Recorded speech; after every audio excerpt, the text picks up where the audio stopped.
Os metais são os ossos da civilização, tudo se sustenta sobre eles. Os edifícios com suas vigas de aço, a eletricidade através dos cabos de cobre, os veículos com suas carrocerias de alumínio e por aí vai. Foi há séculos que decidimos delegar essa enorme responsabilidade a esses materiais, pois a maioria dos metais é muito resistente e imune à passagem do tempo. Mas e se na verdade eles não fossem? E se estivéssemos à beira de um colapso nas infraestruturas do planeta sem precedentes? Isso que você vê aqui é metal estanho sendo infectado por alfa-estanho, algo que não é um vírus nem uma bactéria, mas sim o equivalente disso nos metais. Um alótropo que transforma esse metal maleável em uma massa quebradiça de pó. Um alótropo é cada uma das diferentes formas em que os átomos de um mesmo elemento químico podem se organizar. O estanho tem 2 alótropos. O beta, que é o que todos conhecemos, de coloração branco-prateada com sua característica maleabilidade, e o alfa, cinza, de menor densidade. Essa menor densidade é justamente o que provoca a destruição, pois para que uma mesma massa de estanho seja menos densa, o volume precisa aumentar. É um tanto assustador que um metal tão indispensável no nosso dia a dia, usado em soldas, latas de conserva e para fabricar vidro, aço e latão, seja tão suscetível a essas infecções. E o pior é que ele não é o único metal que vive sob essa ameaça constante. Tamanha é a gravidade do assunto que já há séculos foi cunhado o termo peste do estanho. Sim, como a peste negra, mas dos metais. Tudo começou nas igrejas da Alemanha. Nos silêncios entre as preces, ouviam-se rangidos graves com muito eco, como os lamentos de um gigante. No início ninguém compreendia o que ocorria e atribuíram isso a causas religiosas. No entanto, os rangidos foram aumentando até que um dia, quando o organista de uma das igrejas afetadas se preparava para tocar uma de suas músicas, descobriram que havia algo errado com os órgãos. Ao inspecioná-los, encontraram algo terrível. Eles estavam como se tivessem sido comidos, se transformando em terra. Eram eles que choravam, amplificando com seus tubos os gritos de sua própria desintegração. Eram órgãos de estanho. Logo a doença se espalhou para outras igrejas de toda a Europa de forma exponencial e a praga do estanho destruiu muitos órgãos do continente. Como vimos antes, se um pequeno cristal de estanho alfa, por menor que seja, tocar o estanho normal, esse estanho já está condenado. Porque o estanho alfa é mais estável energeticamente do que o estanho beta, o bom. Para você visualizar, imagine a típica pirâmide de cartas colocadas umas sobre as outras. A pirâmide é estável, ou seja, se não houver nenhuma instabilidade, o sistema permanecerá nessa forma, nessa configuração. Essa forma, no nosso exemplo, é o estanho beta. Mas se você introduzir qualquer modificação, por menor que seja, vai causar uma instabilidade que não só vai afetar essa área, essa carta, mas fará com que a pirâmide inteira colapse para o seu estado de menor energia possível. As cartas caem no chão, desordenadas. O estanho alfa parece impossível, mas uma vez que o primeiro órgão adoeceu, o resto estava condenado. Porque entre os artesãos que iam consertá-los e os afinadores, os cristais de estanho alfa grudavam no seu material. E quando iam a outras igrejas apenas para realizar tarefas de limpeza ou manutenção, pronto, adeus. Sem saber, estavam contaminando todos os órgãos daquela igreja. Silenciosamente, isso se espalhou por toda a Europa e por muito tempo não se encontrou o problema, nem a solução. Também há outros exemplos históricos atribuídos à peste do estanho, como o caso dos soldados de Napoleão, cujas roupas caíam ao se desintegrar em seus botões de estanho. Ou o fracasso da expedição de Robert Scott, que pretendia ser a primeira a chegar ao Polo Sul, mas infelizmente não conseguiu, pois chegaram em segundo lugar e ao voltarem todos morreram. A causa? Bidões de combustível de estanho que misteriosamente haviam perdido o líquido antes mesmo de a tampa ser aberta. No entanto, nem o caso de Scott nem o de Napoleão puderam ser comprovados 100%. Como surgiu o paciente zero? Esse primeiro cristal de estanho alfa foi por causa do frio. Se o estanho for resfriado abaixo de 13 graus, de repente surge o risco de ocorrer uma pequena mutação, embora o risco seja muito baixo.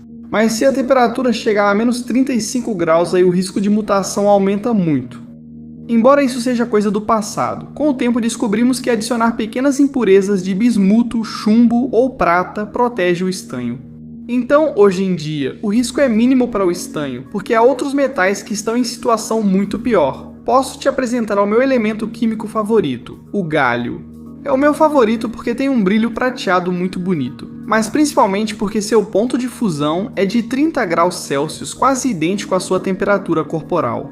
Veja que neste universo já existem pouquíssimos metais líquidos em temperaturas tão baixas, apenas 5 na verdade. E justamente o único que não é perigoso se funde na nossa temperatura corporal é uma dessas coincidências cósmicas que eu tanto gosto. Por quê? Porque você pode fazer algo que parece ter saído de Matrix. Segurá-lo na sua mão e, se você apertar, sentir como ele se derrete. Sim, estou falando de derreter metal com as próprias mãos. E não chega nem perto do que você pode imaginar. Não tem nada a ver com derreter gelo ou chocolate, é uma sensação muito bizarra. Eu recomendo que você tente pelo menos uma vez na vida. Eu faço isso de vez em quando e adoro. E se você está se perguntando como pode conseguir esse metal raro, que tipo de permissões especiais precisa ou que sites da Deep Web tem que visitar, nada disso. É tão simples quanto ir na Amazon e procurar por galho. É tão fácil de conseguir, principalmente porque não é tóxico, não é pra nós. Porque o alumínio não tem a mesma sorte? Se esses dois metais entram em contato, ocorre outra doença, que embora seja mais rara, porque o galho é escasso, é muito mais destrutiva. Age de forma quase imediata, destruindo a integridade estrutural do alumínio. Veja como deixa essa lata de Coca-Cola. Algumas gotas de galho poderiam ser suficientes para provocar um acidente de avião, e com outro dos metais líquidos, o mercúrio, acontece o mesmo. Por isso é tão regulado levá-los em voos. Por essa razão, isso é uma ameaça constante. E o alumínio é um pilar fundamental da nossa sociedade. Está em toda parte. E a lista continua. Há problemas com zinco, com o bronze, com o cobre, mas isso viraria uma série. E isso, embora pareça um problema de aviões ou grandes estruturas, começa bem mais perto do que se imagina. Comigo mesmo, isso me afetou recentemente. Esta era a minha mesa anterior, que comprei há apenas 2 anos. Como podem ver, está bastante danificada. Então, para trabalhar com um setup melhor, troquei por uma mesa de qualidade muito superior. A FlexiSpot S7 E7+. Os pés dela são feitos de aço carbono, uma liga de ferro e carbono muito usada quando você precisa de um material resistente, rígido e capaz de suportar cargas sem se deformar. Em uma mesa elevatória como essa, isso é essencial, pois os pés não suportam só o peso do tampo. Além disso, toda vez que a mesa sobe ou desce, a estrutura precisa continuar firme. Se o material dos pés não for de boa qualidade, podem surgir vibrações ou pequenos balanços. Por isso, a S7 E7 pode suportar até 200 kg e se mantém tão estável com todo o equipamento em cima. Também pode ser ajustada entre 60 e 6,131 cm e permite salvar 4 alturas diferentes. E já que eu estava trocando a mesa, aproveitei para trocar a cadeira também. Agora estou usando a FlexiSpot C7 Max. Agora com almofada, camada de látex, apoio de cabeça com ajuste em 3 dimensões, apoios de braço móveis, apoio para os pés e vários ângulos de inclinação. O látex é muito interessante por suas propriedades elásticas, ele cede um pouco quando você senta, mas depois recupera a forma, então você não fica com aquela sensação de afundar depois de um tempo. Se você passa horas editando, escrevendo, gravando ou trabalhando no escritório, é essencial ter uma cadeira adequada ao seu corpo. E o melhor é que, se eu cansar, posso recostar por alguns minutos, é muito confortável. Então, ou seja, quando você trabalha tantas horas na frente do computador, ter uma mesa e uma cadeira bem construídas não é um detalhe menor. Isso faz diferença todos os dias. Se quiserem dar uma olhada, deixo o link da FlexiSpot na descrição e no primeiro comentário fixado. E agora, vamos voltar à praga dos metais. São tantos os exemplos de pragas com metais e problemas com materiais que, para finalizar, vou me concentrar no metal mais importante de todos. Um que está muito provavelmente debaixo dos seus pés, acima da sua cabeça, aos seus lados, e que neste exato momento está suportando o seu peso e o de toda a civilização. De forma metafórica e literal, é hora de falar sobre a praga silenciosa do aço. Em todos os continentes e países do mundo, na grande maioria dos casos, é utilizado o mesmo padrão para construir infraestrutura civil, vigas de aço e concreto. Pontes, edifícios, túneis, casas, barragens e muitos outros dependem todos dessa combinação tão ideal. São materiais muito baratos e muito fáceis. O problema é que essa história de serem resistentes vem com um asterisco: o tempo. O que acontece é que quando o concreto interage com o CO2 da atmosfera, ele perde a alcalinidade. E o concreto é formulado para ser alcalino de propósito para proteger o aço. Mas com o passar das décadas, inevitavelmente, essa proteção vai se perdendo. O aço se torna vulnerável e começa a se transformar no que conhecemos popularmente como corrosão. Ao oxidar, o aço aumenta de tamanho, expandindo em volume e rompendo o concreto de dentro para fora. Isso coloca em sério risco a integridade estrutural da infraestrutura e facilita ainda mais a entrada de CO2, o que acelera exponencialmente a transformação do aço. E isso está acontecendo no mundo todo. Uma praga silenciosa que avança sem parar cada vez mais rápido, ameaçando as infraestruturas mais essenciais da espécie humana. E muitas vezes só avisa quando já é tarde demais e tudo colapse. Demos a esses materiais o posto de maior responsabilidade e agora que eles começam a falhar é um problema muito grave. E isso já está acontecendo, por exemplo com o colapso da Ponte Morandi em Gênova. Os fatores de risco são a umidade, altas temperaturas, o sal no ar por proximidade com o mar ou a presença de ciclos de gelo e degelo. E uma das regiões do planeta que mais apresenta esses fatores é a Espanha. Com o boom massivo da construção franquista dos anos 60 aos 80, o país se encheu de pontes, represas e edifícios muito antigos que não têm manutenção suficiente. Por isso, alguns estão em situação crítica. Em algumas regiões da América Latina, a situação é ainda pior, especialmente nos países das zonas tropicais. O calor e a umidade dessas regiões, junto com o baixo ou nenhum investimento na manutenção das infraestruturas, são uma bomba relógio.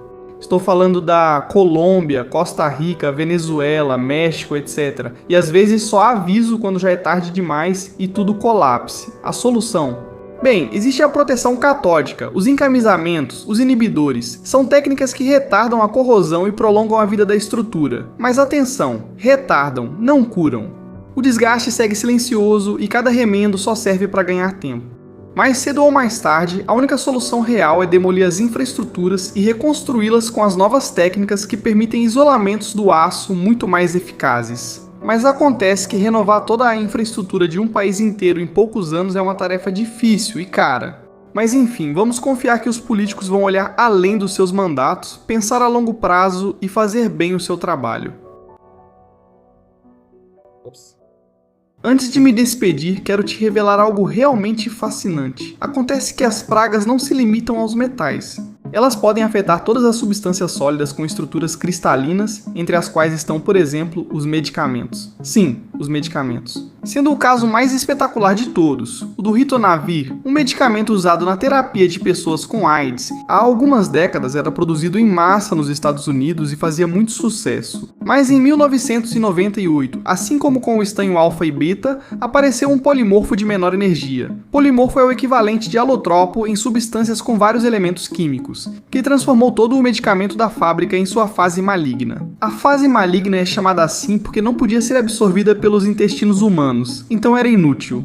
Eles limparam toda a fábrica e tentaram novamente produzir a fase original, a boa. Mas acabou sendo impossível, porque bastava um único cristal microscópico para provocar a reação em cadeia que contaminava todas as substâncias da fábrica, transformando-as rapidamente em fase maligna. E era impossível erradicar todos os cristais malignos de uma fábrica. É como procurar uma agulha, não em um palheiro, mas em uma galáxia. A contaminação chegou até a outra fábrica dele na Itália, e a fase boa do medicamento foi declarada extinta no planeta Terra. Durante anos não era possível produzir em escala industrial sem que fosse rapidamente destruída pela fase maligna. Por sorte, encontraram uma forma não cristalina de fabricá-lo, imune aos polimorfismos. Se quiserem saber mais, recomendo muito este vídeo do colega Derek do canal Veritasium, onde ele explica o caso em detalhes. É super interessante. Da minha parte é só. Muito obrigado por assistir ao vídeo, e até logo!